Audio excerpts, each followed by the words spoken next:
phase. This is not what a child writes.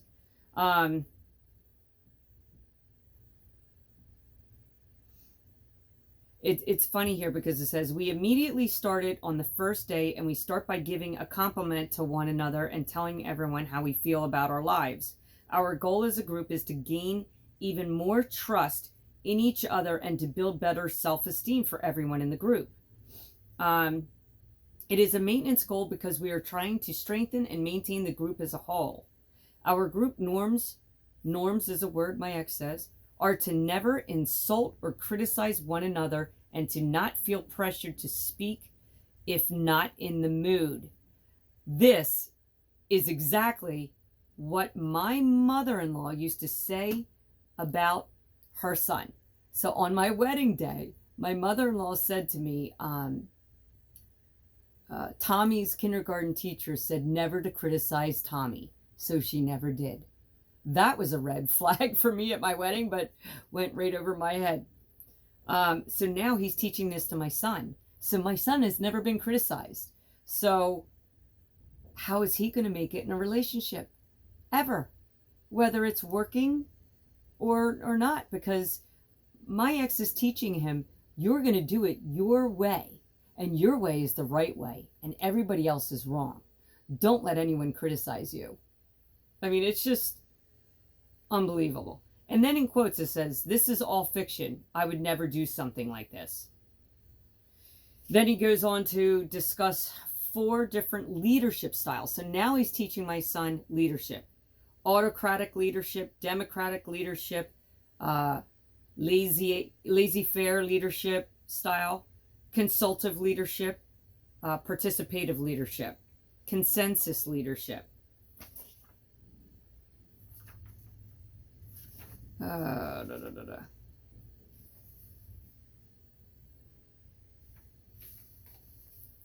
I have a lot of notes here, but I'm not going to go over this.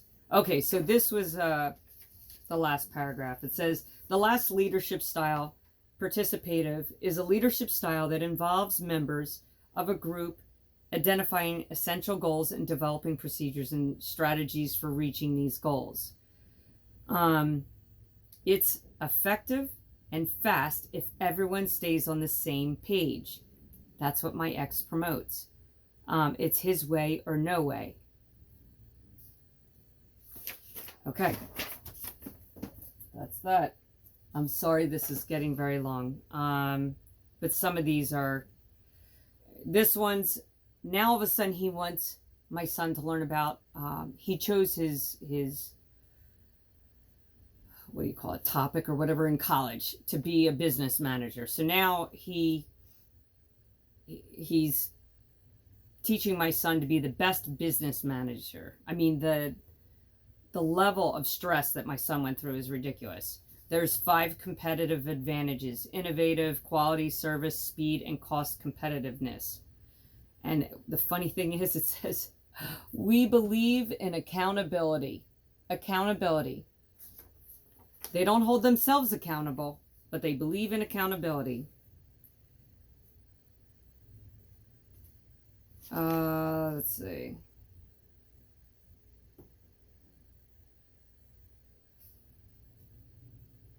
I would not allow other members to dominate me in front of other members.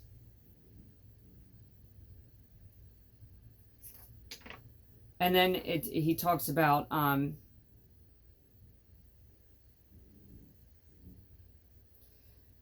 I would do a much better job of encouraging my group members into speaking their honest mind in a respectful way to me. So in other words, you're going to treat my son with respect. It's the only way you're going to speak to him. And that's exactly, my mother-in-law said that to my parents at my wedding, saying, don't you ever look down at my Tommy. You will respect my Tommy. She said it to my parents. I didn't find that out until after the divorce. Okay, the next one. Sorry, this is getting long. This one's about ethics. This was on 3/24/13. I am defined by my values and beliefs. These values and beliefs are known as ethics. Everyone in the world strives and pursues happiness. Happiness for me goes into two different categories. I am the happiest when I am making memories while surrounded by the ones I love and care about. The other category would be gaining more knowledge and advancing my education. Meanwhile, I was trying to teach my kids good study habits and doing their homework and doing the projects, whatever the teacher asked. And my ex would kibosh that in front of the children, going, you don't have to do your homework. Don't worry about taking your finals. Grades mean nothing in the big picture. You're going to run my empire. So this is how I was trying to raise my kids in this chaos. So hopefully you guys hung on this long. Okay. I have many values that help me reach happiness in life. My first category of values has a lot to do with being around my immediate family. I love hanging out with them because they made me who I am today. That is my ex's saying. So again, I don't know if this is his writing and he's talking about himself, or he convinced my son and my son is saying these things, or he's just repeating the same verbiage that my ex says all the time. So my family loyalty is a huge value in my life. In other words, you better be loyal to your father or you're cut off. Life to me would not be worth it if it weren't for my family. Another ideal that I live by is respect. I respect others and treat them as if I would want to be treated. Really? You treat people like you treated your mother? I don't think so. I don't think so. I think that has a lot to do with succeeding in today's world, and karma will come back to help you if you're a good, caring, and respectable human being. I mean, there's so many key words in here. Although being around friends and family is practically my life, learning, education, and growing as an individual are just as important. Meanwhile, I had to fight for my kids to have an education. And here's another key thing for the alienated, for the targeted parents. The public schools are involved. They helped alienate my children because the principal of Springford High School in Royersford, Pennsylvania, she would hide my son. I'd come to pick him up. She would have him escorted out the back door, and then he would go drive around and I couldn't find him. I mean, it was just that ridiculous. So the schools are involved in the alienation. They're part of the corruption.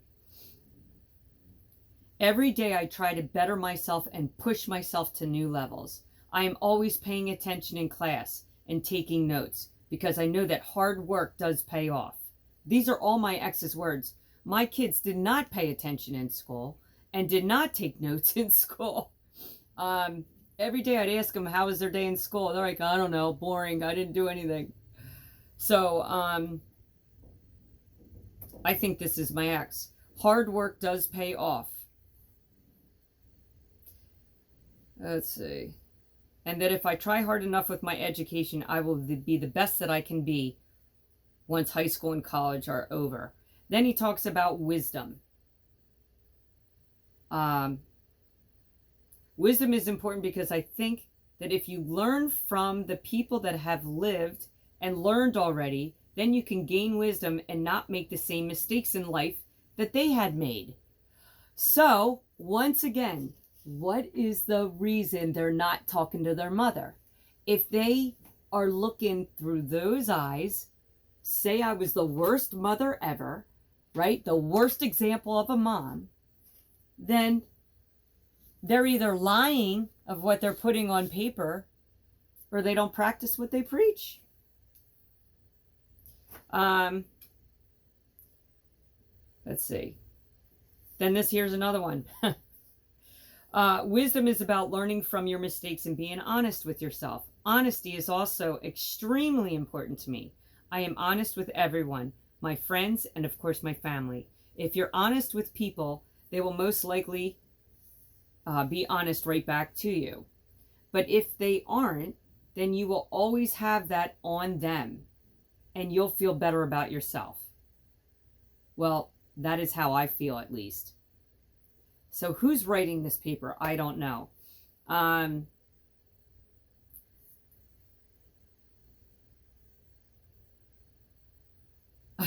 It's so hard for me to read this because it's talking about respect, but it says, my values and beliefs greatly affect my outlook towards life and how I approach certain things. For instance, my love for being around people causes me to be pretty outgoing, and my respect for others allows me to help others when they are in need.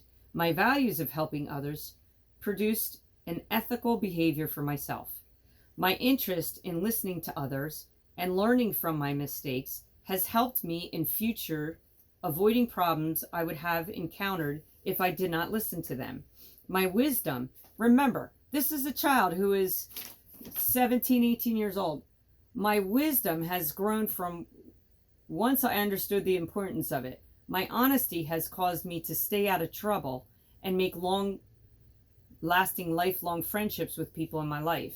My interest in my schoolwork and education has led me to do well in school and get accepted into college and start my life off right. So he must have been in high school. And trust me, my kids barely got into college. I think, my ex, because he has pull, got him into the colleges they wanted to go to. Well, he wanted them to go to.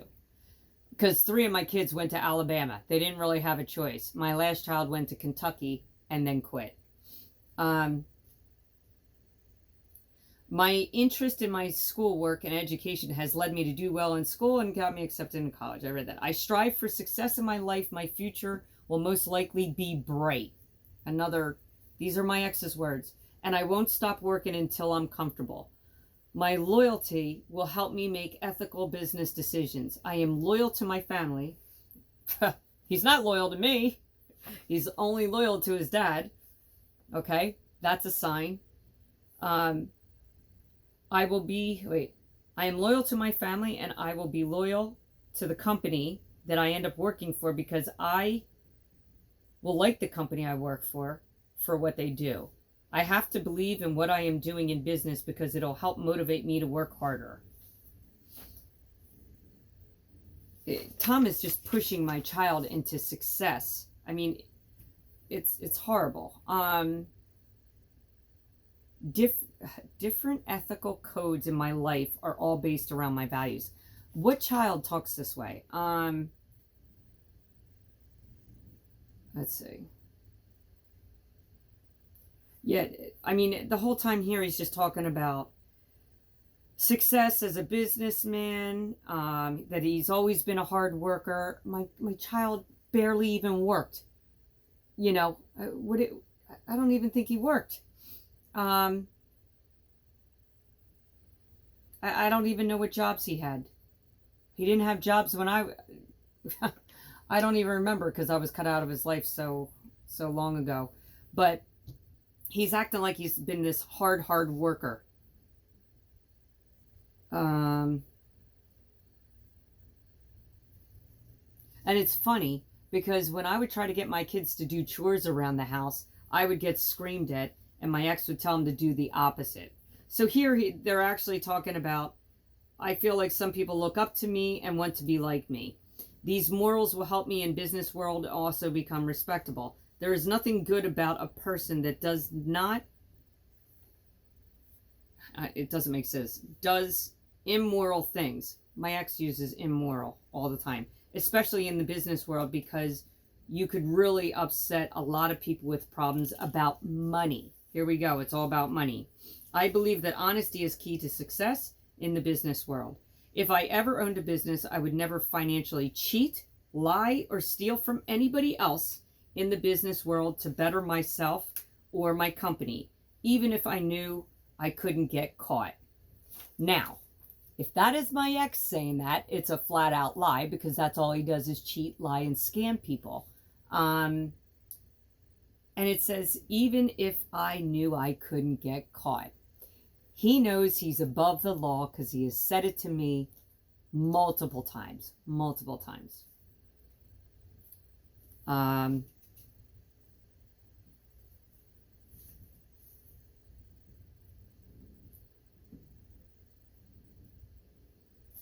Yeah, this just goes.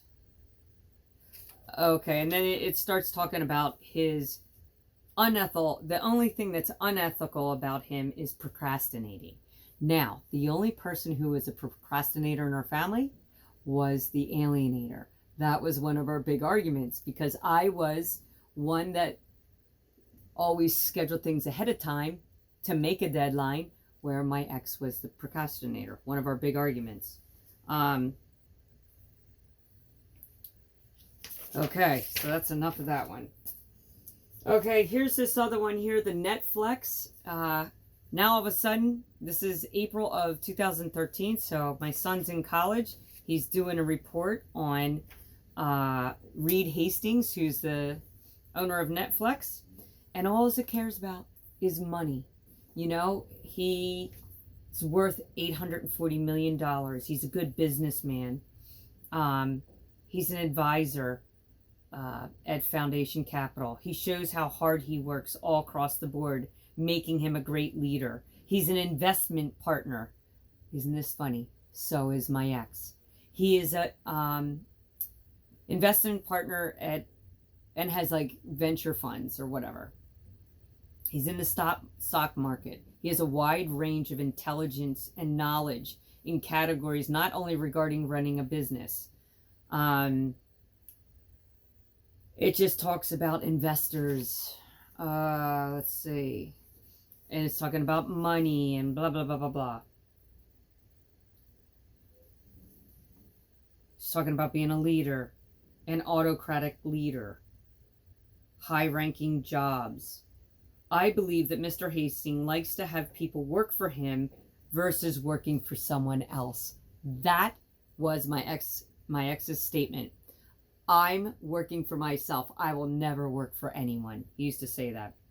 I don't believe that he enjoys being told what to do because he wants things done his way.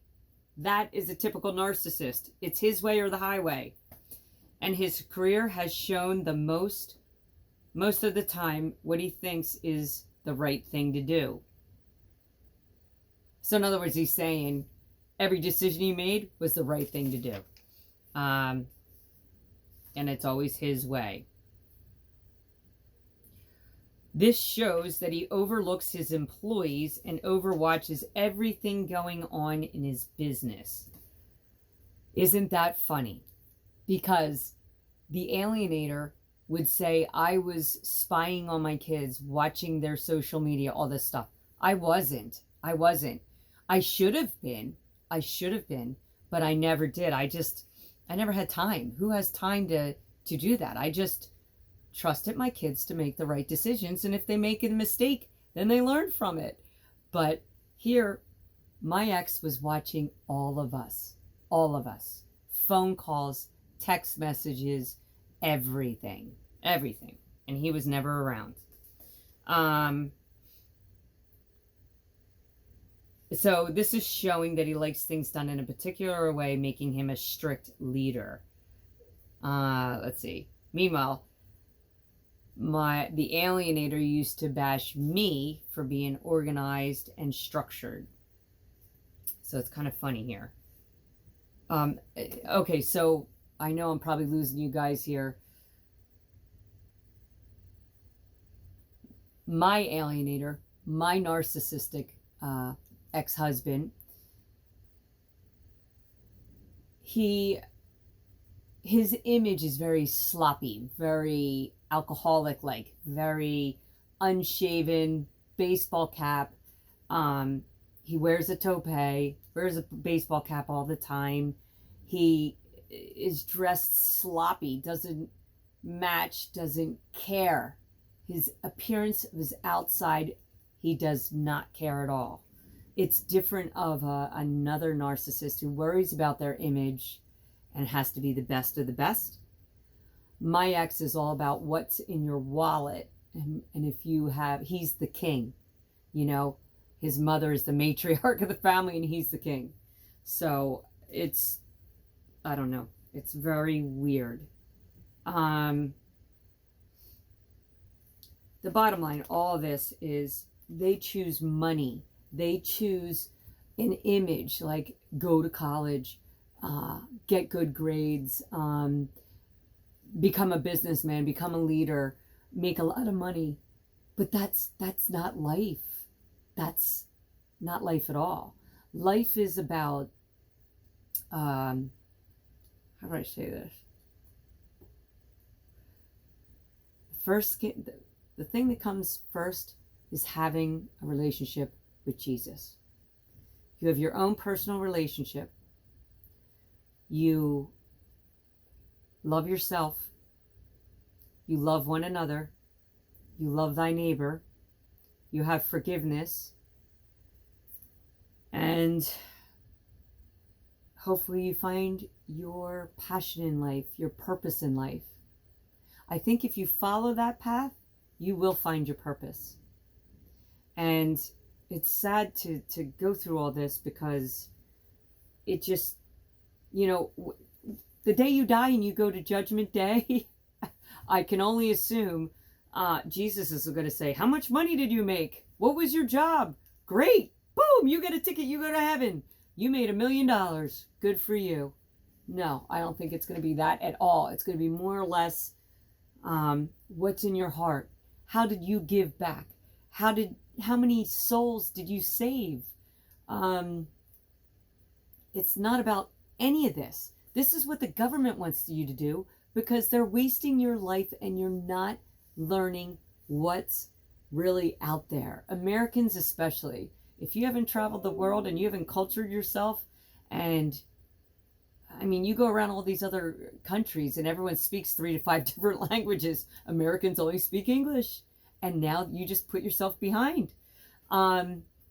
Everything is plastic in America. Everything is, and what I mean by plastic is material world. I don't want that life ever again. Ever. It's not real living. Real living is being in touch with yourself, being in touch with nature. Less is more. I can't even explain it, but I will take less is more. If someone offered me a mansion right now with 50 million, dollars or whatever, I'd be like, no, thank you. I'm happy where I am. This is what I need, and this is what my purpose is. And when you find your purpose, you will know. You will absolutely know. Okay. The most thing I forgot was honor your father and mother. That's what's important. The rest of these are pretty hard. I'm not going to go through every one, but it's the effects of slavery, which is really disheartening. Then there's this other thing. It's really weird. It was written in Spanish. And then I translated it to English. And it's talking about a child who's 18 years old, lives in a house in Collegeville. She has a father and a stepmother. Anyway, it's too coincidental of what's going on in my life. I'm wondering if this is another child of my ex's. I could be reaching there. I don't know. The chances of monopoly, free parking, go to jail. And then the last one is my son was working for my ex, learning presentations when he was in high school. He was a manager of an operations manager, whatever his title is. They would lie on LinkedIn and stuff like that. But I'll never forget, my 17-year-old son said he was going to make $10 million his first year working for dad, and I would never see that kind of money. And I was like, are you competing with me? And why does money matter? You'll take money over the love of your mother? I mean, here's a guy who says his ethics are top standard, but yet they teach their children to disrespect the other parent. This could go either way. I'm not being biased. It could be the mother being a narc and the father being, the stable one. But in my case, it's the opposite. But anyway, so he's teaching him about money. He worked for roofing projects. And what's comical in the court system, he lies on all his documents. And this PowerPoint presentation gives dates and times and everything. So everything that happened in court is contradicting this piece of paper right here. So I can't stress, I believed everything that my ex-spouse said. Everything. Because he's so good about it. He's like, I am honorable. I respect. I have morals. Blah, blah, blah. I worked hard in my life. Da, da, da. Meanwhile, he doesn't know what it's like to work hard. He doesn't know because he scammed his whole entire system. His mother taught him about the government. His father was a commissioner. So, if you understand the court system, our organized, what do you want to call it? Organized crime is our government. They're the mob is behind all this. So his dad was a commissioner. His mother was a lawyer. And they did things behind people's back and stole people's identities. And that's how they made their money. They lived in $1 million homes, but never worked a day in their life. How does that happen? Yeah, this has been way too long. This is like an hour. If you hung out and listened to this, thank you. I'm trying to help you as I'm growing and going through all this and trying to understand how my children were indoctrinated. I understood, but I couldn't explain it. Now when I see these essays, it is like a cult leader mind controlling and teaching them. He could teach them rape is okay. It's okay to rape someone. They deserved it. You know what I mean? They could sit there and say, the sky's purple. And my kids would believe it. I mean, it's that easy to indoctrinate someone. So I believe my kids are living in fear. They don't know they're living in fear, but deep down they are. If they want to be so honest, they can't ever say that they're honest because they've never, ever heard my side of the story. They never gave me a chance. They just cut me off and threw me out like a piece of trash. Now, who does that? That's a learned behavior. So they're being abused.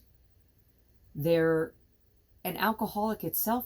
Being around an alcoholic, that in itself is difficult. But when you got an alcoholic, a gambler, a narcissistic personality, sociopath, psychopath, and I say those, I don't like labeling people, but sociopath is someone who's going to break the law. Psychopath is someone that would murder. And he told my children he told me that he told the children to kill me, that it's okay, that I deserved it, and my kids would get away with it because they were underage. Now, there is cases where that has happened. I literally was scared in the house to be there anymore because if my kids did kill me, they would have to live with that the rest of their lives. That's how much hatred my kids have against me. And it's pretty sad because I was the complete opposite. I totally gave my life for my children. I did everything for them. I gave up my career. I dedicated my life. I wanted to be a mom. I dreamt of having like an army. I wanted like 15 kids, and every year I got older, I was like, oh, okay, 14 kids, 13 kids, 12 kids. So anyway, it's been long enough. Thank you for hanging out with me. I hope this helps. I know I babble a lot, but I hope you can relate this to your own situation and go back and pick out the red flags.